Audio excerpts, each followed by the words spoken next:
Right breaking news చూస్తున్నాం. BRS పార్టీకి మరో షాక్ తగిలింది. ఖైరతాబాద్ ఎమ్మెల్యే దానం నాగేందర్, చేవెళ్ల ఎంపీ రంజిత్ రెడ్డి కాంగ్రెస్ లో చేరారు. సీఎం రేవంత్ రెడ్డి, దీపాదాస్ మున్షి సమక్షంలో వారిద్దరూ కాంగ్రెస్ లో చేరారు. రేవంత్ రెడ్డి ఇద్దరు నేతలకు పార్టీ కండువా కప్పి కాంగ్రెస్ లోకి ఆహ్వానించారు. రైట్, ఇక ఇదే అంశంపై మరింత సమాచారం మా ప్రతినిధి సవిన్ ఫోన్ లైన్ లో అందిస్తారు.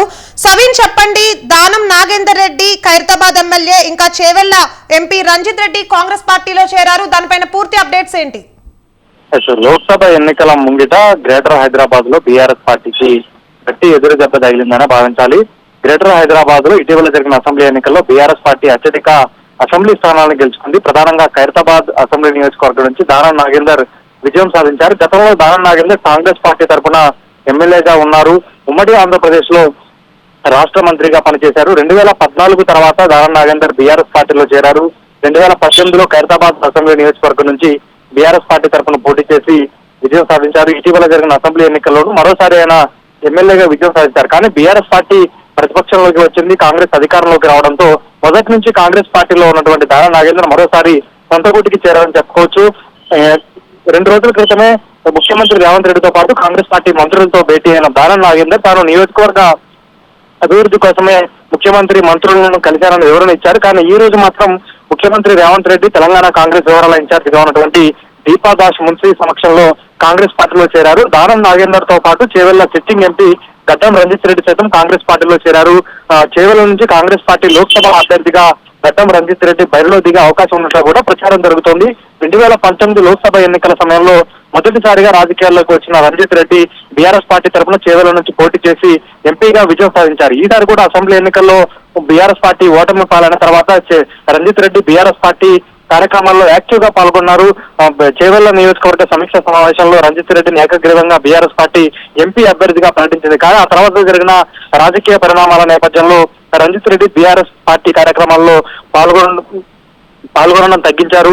ఒకనొక సందర్భంలో బీఆర్ఎస్ వర్కింగ్ ప్రెసిడెంట్ కేటీఆర్ వద్దకు వెళ్లి తాను చేవెళ్ల లోక్సభ స్థానం నుంచి ఎంపీగా పోటీ చేయట్లేదు, నా స్థానంలో వేరొక అభ్యర్థిని పెట్టండి, నేను సహకరిస్తానంటూ కూడా రంజిత్ రెడ్డి పేర్కొన్నారు. తాజాగా ఈ రోజు ఉదయం పార్టీ ప్రాథమిక సభ్యత్వానికి రాజీనామా చేసిన రంజిత్ రెడ్డి ముఖ్యమంత్రి రేవంత్ రెడ్డి, తెలంగాణ కాంగ్రెస్ వివరాల ఇన్ఛార్జ్ దీపాదాస్ మున్షి సమక్షంలో కాంగ్రెస్ కండువా కప్పుకున్నారు. ముఖ్యంగా ఇటీవల కాలంలో తెలంగాణలో బీఆర్ఎస్ పార్టీ నుంచి అనేక మంది నేతలు కాంగ్రెస్, బీజేపీ పార్టీలకు క్యూ కడుతున్న పరిస్థితి మనకు నెలకొంది. లోక్సభ ఎన్నికలకు ముందు బీఆర్ఎస్ పార్టీకి సంబంధించిన సిట్టింగ్ ఎంపీలు బీబీ పాటిల్, పోతుగంటి రాములు ఇద్దరు బీజేపీ పార్టీలో చేరారు. రాములు కుమారుడు భరత్ కు నాగర్ కర్నూలు టికెట్ రాగా బీబీ పాటిల్ కు జహీరాబాద్ లోక్సభ టికెట్ ను బీజేపీ పార్టీ ఇచ్చింది. తాజాగా ఈ రోజు వరంగల్ జిల్లా బీఆర్ఎస్ అధ్యక్షుడు మాజీ ఎమ్మెల్యే ఆరు రమేష్ బీఆర్ఎస్ కు రాజీనామా చేసి బీజేపీలో చేరేందుకు సిద్ధమయ్యారు. ఆయన వరంగల్ బీజేపీ టికెట్ దక్కే అవకాశం ఉన్నట్లుగా ప్రచారం జరుగుతోంది. వరంగల్ సిట్టింగ్ ఎంపీగా ఉన్నటువంటి పసునూరి దయాకర్ కాంగ్రెస్ పార్టీలో చేరారు. పెద్దపల్లి బీఆర్ఎస్ ఎంపీ బోర్లకుంట వెంకటేష్ నేత కాంగ్రెస్ పార్టీలో చేరారు. అదేవిధంగా దానం నాగేందర్ ఈ రోజు కాంగ్రెస్ పార్టీలో చేరారు. గత కొంతకాలంగా భద్రాచలం బీఆర్ఎస్ ఎమ్మెల్యేగా ఉన్నటువంటి తెల్లం వెంకట్రావు బీఆర్ఎస్ పార్టీ కార్యక్రమాలకు దూరంగా ఉంటూ వస్తున్నారు. గతంలోనే ఆయన ముఖ్యమంత్రి రేవంత్ రెడ్డిని కుటుంబ సమేతంగా కలిసిన పరిస్థితి మనకుంది. రాష్ట్ర మంత్రి పొంగులేటి శ్రీనివాసరెడ్డికి సన్నిహితుడిగా ఉన్నటువంటి తెల్ల వెంకట్రావు సైతం కాంగ్రెస్ పార్టీలో చేరతారన్న ప్రచారం మాత్రం పెద్ద ఎత్తున జరుగుతోంది. అసెంబ్లీ ఎన్నికల్లో ఓటమి పాలన తర్వాత బీఆర్ఎస్ పార్టీకి షాకుల మీద షాకులు తగులుతున్నాయని చెప్పుకోవచ్చు. గతంలో 2014 తర్వాత బీఆర్ఎస్ పార్టీ అధికారంలోకి వచ్చిన తర్వాత పెద్ద ఎత్తున కాంగ్రెస్ పార్టీ నుంచి ఇతర పార్టీల నుంచి వలసల్ని ప్రోత్సహించింది. ఇప్పుడు బీఆర్ఎస్ పార్టీ అధికారం కోల్పోయి ప్రతిపక్షంలోకి రావడంతో తిరిగి అధికార పార్టీ వైపు, లేకపోతే తమకు ఎగ్జిస్టెన్స్ కోసం అంటే ఎంపీ టికెట్లు లేదా ఎమ్మెల్యే టికెట్లు భవిష్యత్తులో ఇతరతర పదవుల విషయంలో హామీ తీసుకొని కాంగ్రెస్, బీజేపీలో చేరుతున్న పరిస్థితి అయితే మనకు కనపడుతోంది.